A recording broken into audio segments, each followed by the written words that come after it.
Տորոնտոյի հրշեջները բարձր ճնշման խողովակներ եւ ծանր գործիքներ են օգտագործել կանադացի рэփեր Դրեյքի մեծ սառցե քանդակը քանդելու համար, որը հարյուրավոր մարդկանց էր հավաքել, ստեղծելով անվտանգության հետ կապված խնդիրներ։ Հրշեջ ծառայության պաշտոնյաները հայտնել են, որ խմբերը կանչվել են, երբ սառցե ինստալացիան սկսել է հալչել եւ մեծ սառցե բլոկները թափվել են մոտակա փողոցների եւ մայթերի վրա։ Ջրի հոսքը կուտակվել է ճանապարհի երկայնքով, իսկ այդ ընթացքում հրշեջներն աշխատել են մնացած հատվածներն ապամոնտաժելու վրա։ Բացի դրանից, նախորդ օրը մարդիկ փորձել են բարձրանալ եւ քանդել սառցե քանդակը, պարզելու Դրեյքի նոր Iceman ալբոմի թողարկման ամսաթիվը, ինչն անվտանգության հետ կապված անհանգստություն է առաջացրել քաղաքում։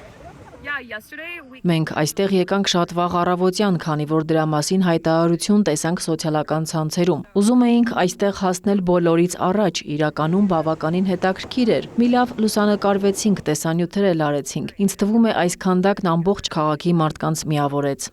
Մի մարդ իր հետ բերել էր մուրճ, իսկ մի քանիսը բռնկվող հեղուկներ սառույցը կոտրելու եւ Դրեյքի նոր ալբոմի թողարկման ամսաթիվը պարզելու համար, որը ըստ Դրեյքի գտնվում էր հսկայական սառցե քանդակի մեջ։ Հաղորդվել է, որ ինչ-որ մեկը սառցե բլոկներից մեկի մեջ գտել է կապույտ թղթապանակ, որտեղ նշված է, որ ալբոմը թողարկվելու է մայիսի 15-ին։ Դրեյքը հաստատել է այդ ամսաթիվը։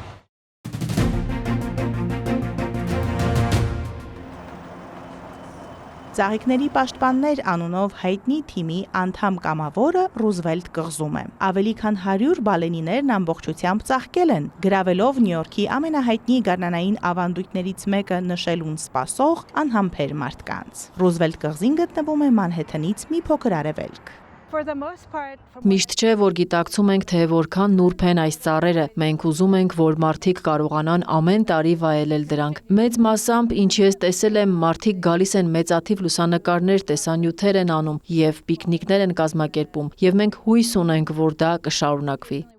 Կամավորները հիշեցնում են այցելուներին չդիպչել կամ չքաշել փխրուն ճյուղերը, որոնք կարող են հեշտությամբ վնասվել կարճ ծաղկման շրջանում։ Նրանք նաև տեղեկատվական թռուցիկներ են բաժանում։ Ծաղիկները գրավել են այցելուների Միացյալ Նահանգներից եւ արտասահմանից։ Շատերը նշել են, որ վառ վարդագույն եւ սպիտակ գույները ձմռանից հետո գույների ցանկալի պայթյուն են ստեղծել։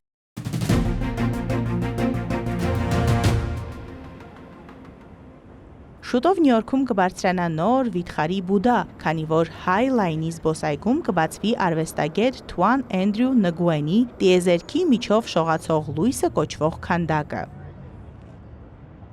Ավելի քան 8 մետր բարձրությամբ ավազաքարե քանդակը հանրության համար բացվելուց հետո կմնա ցուցադրության մեջ 18 ամիս, որպես հանրային զբոսայգու վերջին պատվեր։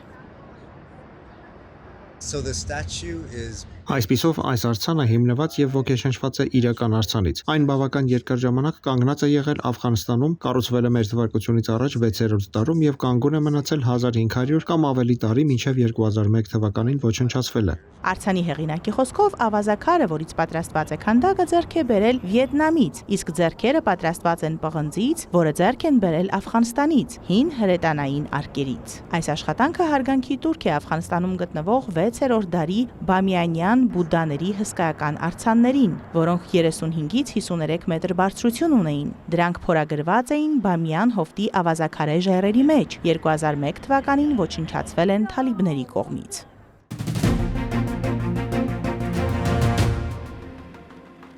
Ռումինիայի իշխանություններն ընդունել են Կոտոֆենեշտիի 2500-ամյա ոսկե սաղավարտը եւ 2 հին ոսկե ապարանջանները։ Բանն այն է, որ այդ գանձերը վերադարձվել են գողերից, որոնք դրանք գողացել էին Նիդերլանդներում գտնվող թանգարանից։ Արտեֆակտները ժամանել են Բուխարեստի Ռումինիայի պատմության ազգային թանգարան անվտանգության ուժեղ ուղեկցությամբ, որտեղ դրանք ցուցադրվել են հատուկ ցուցափեղկում։ Գետոդակական համայնքներից ոսկե սաղավարտը եւ ապարանջանները գողացվել էին, երբ հանցագործներն անցած տարվա հունվարին ներխուժել էին Հոլանդիայի հյուսիսային Ասեն քաղաքի Դրենց թանգարան։ Անվտանգության տեսակրություններում երևացել էր 3 տղամարդ։ Նրանք պայթուցիկ նյութեր եւ լինգ էին օգտագործել գիշերը թանգարանը բացելու համար։ 3 կասկածյալը ձերբակալվել է գողությունից մի քանի օր անց եւ դատավարության ընթացքում նրանք տրամադրել են տեղեկություն, որի շնորհիվ գանձերը գտնվել են։ Կոտոֆենեշտիի ոսկե սաղավարտը Ռումինիայի ամենակարևոր հնագիտական առարկաներից մեկն է։ Հայտնաբերված 2 ոսկե ապարանջանը թվագրվում է Քրիստոսից առաջ 50 թվականով, իսկ մեկ այլ ապարանջան ըստ հոլանդացի դատախազների դեռևս անհետ կորած է։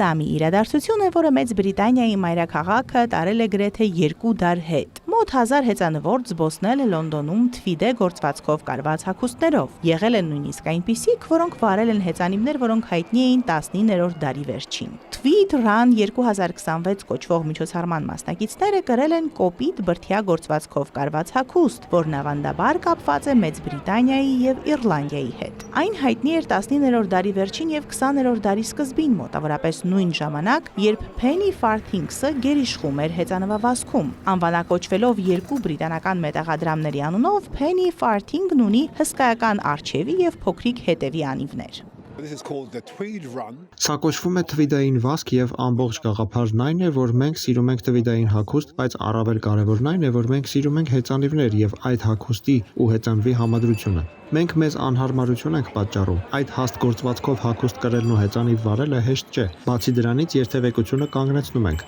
եւ չնայած դրան այս միջոցառմանը սիրով ենք մասնակցում։